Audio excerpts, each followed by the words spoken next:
Hello everyone. I've been realizing that microstakes players struggle with poker terminology and concepts, but advanced players, don't be mistaken, this concept is also very important for you to not burn your win rate. Let's start with this hand from a microstakes player that I coach. He's playing 10NL Russian cash on GG. Look what happened on this hand against two players. He c-bets on the flop. On the turn he barrels for a 125% size roughly. Let's have a look. Here you go. And the opponent is going to find a raise. What should we be doing with our hand against the raise? What do you think? Is it a clear fold? Is it a clear call? Or are you not sure? It is hard to say what we should be doing in theory because the flop was against two players, the small blind and the big blind, and GTO solutions typically are against one player post flop. Here you can see what we should be doing if it was just against the big blind on the flop, who then raised against our overbet on the turn. With ace king off, we should be calling or folding. Both options are okay, but we call a little bit more. However, if we increase the raising size by our opponent, in real life it was something in between, we would be folding more than calling. But still, with our ace king, fold or call is acceptable. This is something we call indifference. In short, indifference means that multiple actions are going to be the same EV. So two actions or more actions are equally good, and you can basically choose between any of them. All are fine according to GTO. Our student here calls against the opponent's raise, and we saw that if our opponent is playing theoretically fine, as balanced as he should be in theory, our call is possible. We could either call or fold. And on the river, our student is still in a difficult spot, and he decided to go for a call here, and then realized that he was beat. He was facing a set and lost against the set from the opponent. This led to my student question himself and ask me whether his call was right. Before giving him a definite answer, I told him about the concept indifference. In this second hand, similar hand, are we indifferent here? In the GTO wizard solution, you see that the call gives you over 6 big blinds more compared to folding. So no, we are not indifferent. Calling is much better, and we have to call against the check raise on the flop. My student recognized it, and so this is what he did. On the flop he called, and now the turn is at 10, and look what our opponent does. He overbets after check raising on the flop. What do we do now with ace king? Are we indifferent, yes or no? And why is it so important to think about this? According to the solver, we are close to indifferent. What does it mean? It means that with our suit, the solver is always going to call, never fold. But with other suits, as you can see, the ace king off sometimes is folding. So indifference means two actions are exactly the same. Close to indifferent means the solver is telling you to always call, but the EV is only slightly better for one action than the other, which is the case for the ace king off my student holds here according to this sim. So what did he do now, and why is this so important? He tanked, so I'm already sure he is at least thinking about folding his hand. He is recognizing that his hand is close between two actions. So now he's starting to understand the concept of indifference, and especially when he folded, I'm sure he understood what indifference means. This is important because it's mostly in indifferent spots that we want to play exploitative poker. We have pocket tens here. Now keep this in mind, exploitative poker, indifference. We have pocket tens on the big blind. What is our hand? A fold or a raise? We raised, and then what did we do against the shove here? Or we, in our case, my student. He called against the shove, and after it went all in, unfortunately lost the hand. Nothing to do about this. But is his call correct? Is his cold 4-bet correct? The solver says we are indifferent for both either folding or cold 4-betting on the big blind after the button 3-bets, and for calling or folding against our shoves. And these are exactly the situations. Do we assume that our opponent is playing exactly like the GTO preflop ranges, or could we exploit our opponent either by not 3-betting or by always 3-betting, by folding always to his jam or by never folding? Yes, of course, if the solver is basically telling you both options are the same, I don't mind whichever you do, you just have to mix it. Mixing means sometimes take one option, sometimes the other option, so you're balanced. In practice, if we know that our opponent is tending towards doing one action much more, we know that we can adjust and take in the other option.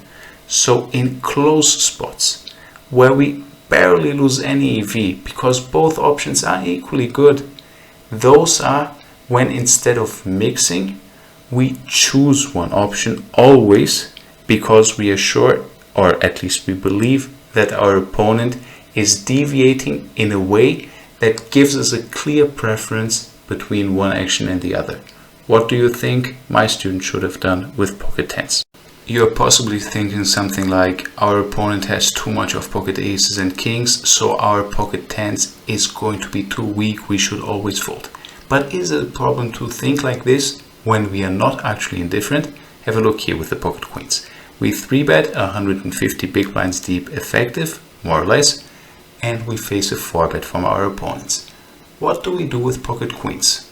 Do we fold, do we call, or do we jam? According to GTO preflop sims, we are not indifferent, at least not between fold or call. We need to always call this, we must not fold our pocket queens. But what if you say, but he always has pocket aces and pocket kings. I know this, so I'm going to exploitatively fold.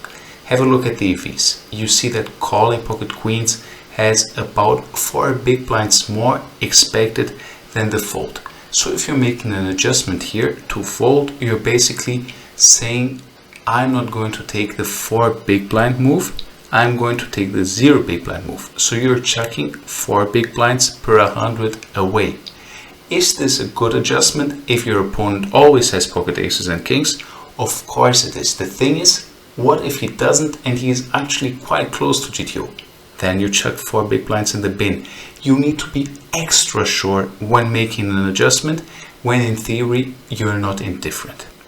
If you can be honest to yourself and reply that you're not yet a crusher or that you're not yet an expert on exploitative play, don't make big assumptions. You're more likely going to be wrong.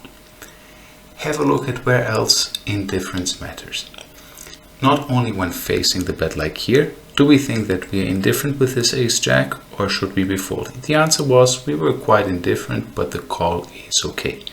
Now, when facing a check and when deciding whether we want to start betting with the hand or not, indifference is also a factor. Should you bet here or should you check back on the turn to realize your equity with a jack flush draw? On the river when check to, should you be bluffing or should you just be giving up and checking back?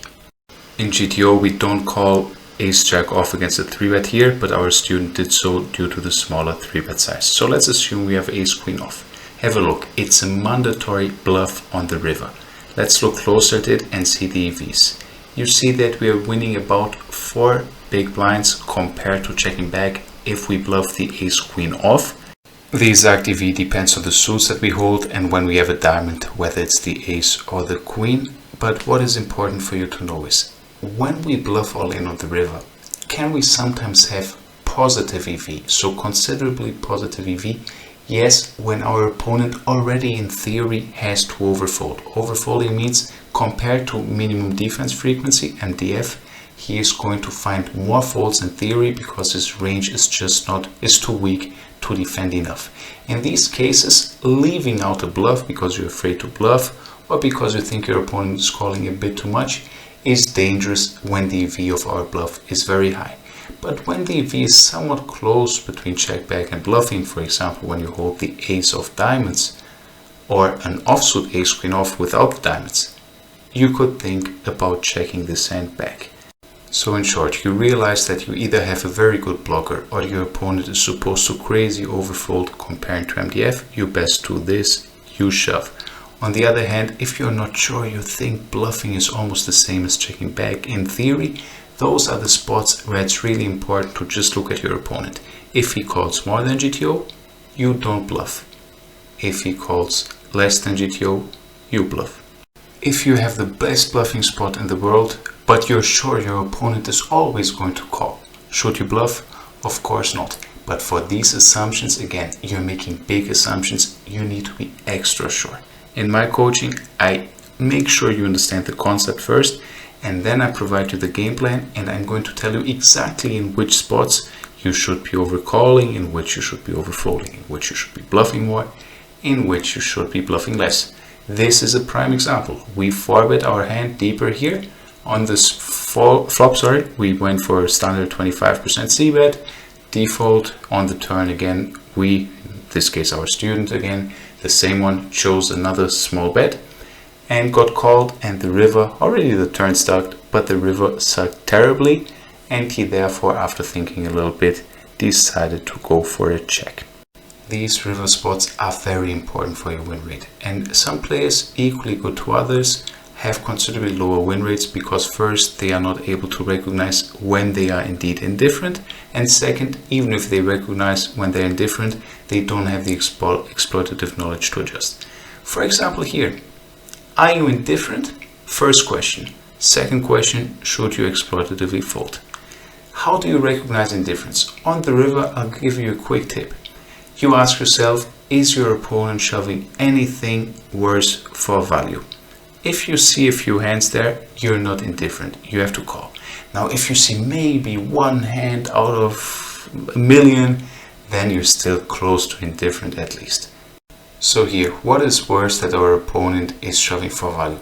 Even if you talk to yourself, somehow he has pocket nines and is shoving this does not change that you're indifferent here with pocket tens, and you take the exploitative action always in these rare spots. Two more pieces of advice. First, about recognizing indifference. I told you to be looking out whether you dominate any value, at least you beat some values on the river. Now what about here on the flop? We have 4-3, flush draw, gut shot. We have 4 high. Let's say your opponent overbets here. He is going to have a hand that is a better made hand than ours, right? Because we have 4 high. But when you're on the flop, you're in position early in the game tree, so on the flop. Of course you have to call these hands, because in earlier streets it's also about improvability. How much equity do you have? How much can you improve? But by the turn, when you're facing very big bets already, but especially on the river, you just ask yourself, does your opponent have worse for value? Do you dominate value? In previous streets, it's also about improvability. You see with the 4-3 here, you're not indifferent. You have to call. You'd be chucking 6 big blinds in the bin if you were folding this hand, because you can improve so well, and especially in position, really easy to play this hand. The second piece of advice is, in the big river spots, never call when you're in doubt and never bluff when you're in doubt. This is not exploitative advice. Sometimes, exploitatively speaking, you have to call and you have to bluff. But I'm telling you, if you're not sure what the correct exploitative move is, you don't bluff and you don't call, because you're putting money in the pot. Why would you put a lot of money in the pot if you are not sure it is a good investment? If I told you, send me $1,000, I'm going to flip a coin. If you win, you get 2,000. If you lose, I keep the 1,000. Would you do it? Of course not, because you're just getting, an investment that's not positive, not negative. You want positive investments when you invest a lot of money. When you're not sure it's positive or you know it's indifferent, you're not going to gamble, are you? Unless you're a gambler. Then go for it. On the other hand, a positive investment you should always take is signing up to Your Poker Dream, which I have opened here with a referral code PPT100. Why? Because it's free, you invest 0 money, and you get to get more rate back on several poker sites, which you can have an overview on this site. And with the referral code PPT100, you'll, on top of the Your Poker Dream rate back, receive even more rate back from me out of the commission that I get. So this is a positive investment. In doubt, you should do it. Link to the registration is here in the comments, and another positive investment you can do when you're looking to improve and are serious about the game is to hire me as a coach. Contact me, contacts in the description.